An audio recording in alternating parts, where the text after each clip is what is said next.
নমস্কার। কবি মহুয়া সমাজদারের লেখা কবিতা জেনারেল বিপিন রাওয়াত। নীলগিরি চলছে দাও দাও করে, চলছে হেলিকপ্টারে ভাঙা টুকরো, চলছে বীর সৈনিক বিপিন রাওয়াত। কম্বলে মরিয়া উঠছে বীর সেনাকে।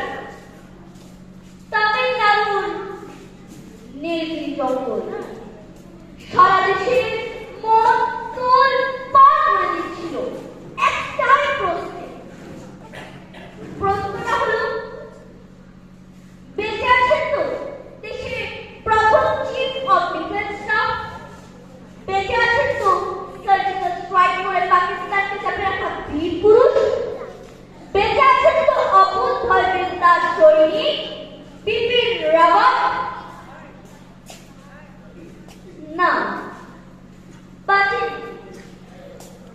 স্বস্তিক পেন্টনে পৌঁছাবার অনেক আগেই চপার ভেঙে মারা গেল। শেষ হয়ে গেল একটি নির্ভীক অধ্যায়, শেষ হয়ে গেল একটি স্বপ্নে।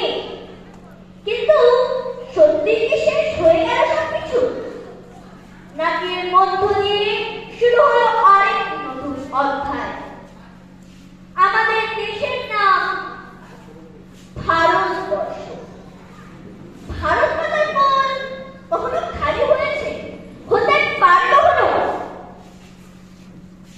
না, পারে না। এর আগে ইংরেজরা যখন একের পর এক বীর সেনাকে বন্দী করে কিংবা ফাঁসি দিয়ে ভারতকে পরাজিত করে রাখতে চেয়েছিল আদমকারীর জন্য, সফল হয়েছিল তারা? হয়নি তো।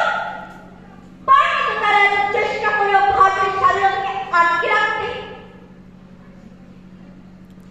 আসলে এভাবে কিছুই আটকে রাখা যায় না। শহীদ ক্ষুদিরাম, বিনয় বাদল,